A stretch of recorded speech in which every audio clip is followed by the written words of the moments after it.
नमस्कार फ्रेंड्स, आपको पता है कि लड़कियों की शादी एक बहुत महत्वपूर्ण पहलू होती है किसी भी परिवार के लिए। बहुत सारे ऐसे परिवार मिडिल क्लास से हमारे भारतवर्ष में हैं कि जो अपनी बच्ची की शादी के लिए एक एक तिनका तिनका इकट्ठा करते हैं और लास्ट में जब बेटी की शादी होती है तो वो पूरा परिवार खाली हो जाता है, धन से भी मन से भी, क्योंकि बेटी की विदाई सबसे बड़ी विदाई कही जाती है। ओ बाप ओ माँ अपने आप को संभालता कैसे होगा, जब हम लोग उस पड़ाव पे पहुंचते हैं तब हमें पता चलता है। भारतवर्ष में ये परंपरा सदियों सदियों से पुरानी है, लेकिन मैं आज एक उस परंपरा के बारे में आपको बताने की कोशिश कर रहा हूं कि जो परंपरा हमारे युवाओं ने शुरू किया है, जम्मू अखाड़ा खासकर बंटी सिंह ने, कि जो एक वैसी परंपरा की शुरुआत हुई है कि दहेज देने की क्षमता जो नहीं रखते हों उस सब बच्चियों के लिए एक सामूहिक विवाह का कार्यक्रम। आप सब लोगों ने टीवी में, रेडियो में और बहुत सारे पत्र पत्रिकाओं में सामूहिक विवाह सुनते होंगे।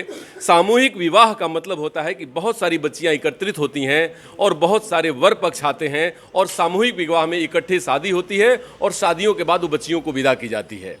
तो उस सब शादियों में जो बच्चियां आती हैं हमारे परिवार से, वो सब बच्चियों की आर्थिक स्थिति उतनी साउंड नहीं होती, उतनी अच्छी नहीं होती। तो आज उस बंटी सिंह जैसे लोग, उस समाज के ऐसे कर्णधार जो उन बच्चियों के भाई बनते हैं, उनके रहबर बनते हैं, उनके लिए एक ऐसा असिस्टेंस बनते हैं कि जो उनकी ज़िंदगी में वो खुशहाली, वो चिराग जल जाता है कि जिस चिराग को जलाने के लिए हम सब लोग बहुत बहुत तैयारी करते हैं। बंटी जी, आप सामूहिक विवाह का कार्यक्रम कर रहे हैं, इसमें सैकड़ों सैकड़ों बच्चियों की शादी होंगी, उनकी बहुत सारी दुआएं आपको मिलेंगी। ये प्रेरणा आपको आया कहाँ से? ये मैंने तो बताया कि ये एक संकल्प हमारे अखाड़ा की जो संचालक है, हमारे पिताश्री जी जिनके नाम से जम्बू अखाड़ा है, जी जी उन्होंने एक संकल्प लिया था विगत दिनों जब ये मंदिर का जीर्णोद्धार हो रहा था। जी। तो हम लोग उस समय नोटबंदी भी आई थी, तो नोटबंदी के समय हम लोग बैठे हुए थे, मंदिर का निर्माण हो रहा था। एक बहुत असहाय परिवार, एक माताश्री हमारे पास आई, हम लोगों के पास आई और उन्होंने कहा कि हम लोगों को शादी कराना है, ऐसा ऐसा हमारे पास तकलीफ़ है। हम लोग यथासंभव उनको उस समय प्रयास किया था, सहयोग किया था उनको यथासंभव। लेकिन उसी समय उन्होंने एक संकल्प लिया था कि हम लोग इस तरह का कार्यक्रम अपना अखाड़ा प्रांगण में कराएंगे, और लोग कराते हैं, हम लोग भी इसको बहुत कम संख्या में कराएंगे, लेकिन उसको ऐसा हम लोग उपहार देंगे कि उनका एक जीवन स्तर का स्टैंडर्ड वो एक अच्छा हो जाए। तो एक छोटा सा प्रयास है हमारे अखाड़ा समिति के कर्मठ सक्रिय सदस्यों, पदाधिकारियों के द्वारा, जिनमें खास करके हमारी महिलाएं बहनें जो साथ में आप देख रहे हैं, उनका एक अलग, क्योंकि वो सारा मार्केटिंग वो महिलाएं लोग मिल के की है, और उन्होंने छोटा चीज़ को याद दिलाया कि क्या वस्तुओं को हम लोग को उनको देने से अच्छा रहेगा। एक छोटा सा प्रयास है, और इसके अलावा हम लोग बहुत से सामाजिक कार्यों को करते हैं धार्मिक आयोजन के साथ साथ। लेकिन मैं सबसे पहला मैं जानता हूं कि एक अनूठा प्रयास है, एक अनूठा आयोजन रहेगा जमशेदपुर शहर के लिए, क्योंकि जब हम लोग जिनको हम लोगों ने विशिष्ट मुख्य अतिथि बनाया है, उनको आप समझ सकते हैं कि उनका आना हमारे लिए बहुत सौभाग्य का बात होगा। हमारे जो गरीब परिवार है, वर वधू को जो आशीर्वाद दे देंगे, तो हमारा ये कार्यक्रम का गौरव बढ़ेगा। और मुझे काफ़ी उम्मीदें हैं, जिन्हें प्रशासन के लोग या जो भी सामाजिक दायित्व निभाने वाले लोगों को हम लोगों ने इस पुनीत कार्य में बुलाया है, तो मुझे विश्वास है कि वो लोग आएंगे और वर वधू को आशीर्वाद देकर हम लोग का कार्यक्रम को गौरव बढ़ाने का काम करेंगे। बहुत बहुत धन्यवाद बंटी जी। आप क्या कहना चाहेंगे, क्योंकि बंटी जैसे युवा जब शहर में उस मुहिम को लेकर चलते हैं तो ये तो राज्य नहीं पूरे देश के ये गौरव की बात है। आपको कैसा लगता है? सही में गौरव की बात, हम लोग गौरवान्वित महसूस कर रहे हैं अपने आप को कि एक बच्चा अपने कंधों में इतना बड़ा बोझ लेके चल रहा है। खुशी की बात है, जहाँ तक खुशी, इतनी खुशी की बात है कि हम समाज में देखते हैं कि एक बहुत जो पिछड़ा है, बहुत गरीब है, शादी उसके लिए दूर की कौड़ी होती है। उनके बाल बच्चों की शादी, वो शादी नहीं होती, समारोह नहीं होता, बस एक बंधन जैसे वो लोग बन के फिर जीवन बिताते हैं। तो उनके लिए ये जो समारोह हम लोग कर दे रहे हैं, बहुत बड़ी बात है, बहुत खुशी की बात है। हम लोग तो बहुत खुश हैं, बहुत खुश हैं हम लोग। बहुत अच्छा है। आप लोग बताएं कि बंटी जी ने जो शुरुआत की है, आपको दिखाई दे रहा होगा कैमरा में, और ये हमारी बहनें हैं कि जिन्होंने एक एक चीज़ों को बड़े करीने से ख़रीदा है जो ज़रूरत के सामान हैं। और बंटी ने बताया कि ये सब वो सामान है जो उस बच्ची को जब विदा की जाएगी तो उसके लाइफ स्टाइल या जीवन स्तर को बढ़ाएगा, मतलब उसके सारे ज़रूरत के सामान हम देना चाहते हैं, मतलब इनका ये प्रयास है। तो ये इसलिए है क्योंकि जब किसी का घर बसता है तो जो ज़रूरत के सामान होते हैं, जो अपेक्षित है, वो सब चीज़ों को देने की प्रयास की जाती है। तो हमारे बीच में जो बहनें हैं, मैं इनसे जानना चाहता हूं कि आपको पता है कि जब लड़कियों की शादी होती है तो लड़कियों के मन में बड़ा ही एक उत्साह होता है और एक उमंग होता है कि मैं एक घर से दूसरे घर में जा रही हूं, और आप सब भी उसी से बिलोंग करते हैं।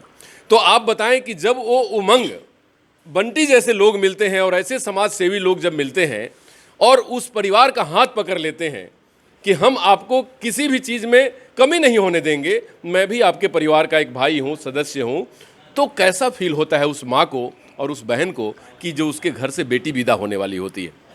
जी, ये हमारे लिए बहुत ही गर्व का बात है।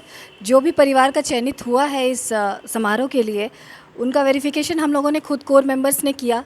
घर जा के एक से मिले, उनका पारिवारिक स्थिति और आर्थिक स्थिति दोनों को हम लोगों ने जब जायज़ा लिया तो सच में हमें लगा कि एक बाप अगर जब शादी करता है तो अपने जीवन काल का पूरा पैसा पूंजी जमा करता है, उसके बाद ही वो शादी अपनी बेटी का कर पाता है। उसके बाद भी आपने ऐसे बहुत सारे केसेस देखे होंगे जहाँ पर बेटी को उसके बाद भी प्रताड़ना मिलती है कि तुम ये नहीं लाई, वो नहीं लाई। लेकिन आप यहाँ सामान देख ही सक रहे हैं कि जो भी उनको एक वैवाहिक दाम्पत्य जीवन के लिए ज़रूरी आवश्यकता चीज़ है, वो चाहे वो किचन का सेट हो, वो पलंग हो, अलमारी हो, वो सारा चीज़ इस समिति को द्वारा दिया जा रहा है। और हम लोग इसके सदस्य हैं। जो भी उत्साह है जितना उन लोगों में, उतना ज़्यादा हमें भी है कि ये सामूहिक विवाह मेरे जीवन काल में पहली बार देख रही हूँ। जी जी, बहुत बहुत धन्यवाद। आप क्या कहेंगी, क्या महसूस हो रहा है अभी आपको? सबसे पहले तो इस कार्य में हम लोगों को शामिल करने के लिए बंटी भैया को बहुत बहुत धन्यवाद, क्योंकि इस तरह का जो बात अभी रितिका जी बोले हैं कि हम लोग अपना जीवन काल में सुने हुए हैं, देखे नहीं थे कभी भी, तो ये देखने का सौभाग्य बंटी भैया के तरफ से हम लोग को हुआ है। और बोलना यही है कि एक बेटी का विदाई करने के लिए माँ बाप को बहुत, माने माँ बाप जब बेटी घर में आते हैं उसके बाद उनको पढ़ाना लिखाना, बड़े होते हैं, उसके बाद शादी का जो सोच माँ बाप के ऊपर आता है, ख़ास करके गरीब परिवार में, उनके लिए बहुत ज़्यादा दुखदाई हो जाता है कि आज के ये में समाज में हम लोग यही सोचते हैं। लेकिन इतने बड़े कार्य को करने के लिए बंटी भैया अपने को जम्मू अखाड़ा समिति के सदस्य जितना भी है सबको इसमें शामिल किए हैं, और हम लोग इसके लिए उनको तो धन्यवाद देते ही हैं। और बहुत ज़्यादा हम लोग इसका एकदम धन्यवाद। और आप अपने मन की भाव बताइए। ये सारी बातें तो हम लोग कर लेंगे, लेकिन आप भाव बताइए कि एक माँ है, एक बहन है, एक बेटी है आप, तो इस तरीके की आयोजन से आपके मन में क्या भाव आता है? मेरे पास शब्द ही नहीं है क्योंकि मैं महसूस कर रहा था आपकी बातों को देखकर, जी। निशब्द हैं आप, आपके पास शब्द नहीं है, शब्द नहीं क्योंकि है। कितना कहा जाए उतना कम होगा। ठीक है, आप क्या कहेंगी? आप? हम तो बहुत खुश हैं बंटी भैया के इस काम से, क्योंकि हम अपने इस शादी में हम अपने आप को सोच ले कि मेरे भी पिता, मेरे भी भाई मेरे को शादी दिया था, और आज 20 साल बाद भी मेरे को बोलते हैं कि तुम्हारा हम शादी दिए। तो एक बाप एक बेटी को शादी करके इतना, आज बंटी भैया तो 5-5 बहन का 5-5 बेटी का शादी करा रहा है। तो बंटी भैया कितना बड़ा काम किया है ये आज हम लोग महसूस कर रहे हैं। बहुत खुशी है, और हम चाहते हैं कि बंटी भैया का जैसे समाज में और भी ऐसे ऐसे भाई इस तरह से नेक काम करें। बिल्कुल सही बात है। जैसे आप जैसी बहनें रहेंगी तो बंटी भैया जैसे भाई जरूर आपके साथ रहेंगे, और भाइयों का सहयोग बहन को और बहन का सहयोग भाई को। आपको पता होगा कि शादी समारोह में जब इस तरह से सोशल शादियां होती हैं, जिसको हम शादी समारोह सामूहिक शादी बोलते हैं, उससे कई एक फ़ायदे होते हैं। पहला फ़ायदा कि उस गरीब माँ बाप के ऊपर से कोई सब बोझ हट जाता है और खुशी खुशी शादी में उत्साह से भाग लेता है। उस लड़की के ऊपर किसी भी प्रकार का कोई दबाव नहीं बनाता पेरेंट्स की तरफ से ये नहीं होता कि मैंने शादी दिया, और लड़के वाले की तरफ से दबाव नहीं होता कि आपके शादी में मेरे को ये नहीं मिला। क्योंकि जो समूह शादी करती है, चाहे हमारे बंटी जैसे लोग हों या और सारे लोग, वो एक बहुत ही सामाजिक वैल्यू रखते हैं और समाज में बहुत बड़ी एक ताकत रखते हैं। तो उस ताकत से एक इंडिविजुअल को जूझना बहुत कठिन होता है। तो जब सामूहिक शादियों में बेटियों की शादी होती है तो हमारी बेटी सुरक्षित भी होती है, महफूज भी होती है, और किसी भी लांछन लगने से, उसके ऊपर दबाव बनने से बचती है। तो मैं तो ये कहूँगा कि समाज इतना परिपूर्ण हो, बंटी जैसे लोग बहुत सामने आए और सामूहिक शादियों के कार्यक्रम को ही एक सर्वमान्य किया जाए, जिससे कि बेटियां सुरक्षित हो और हमारे दहेज जैसा दानव हमारे समाज से खत्म हो। नमस्कार।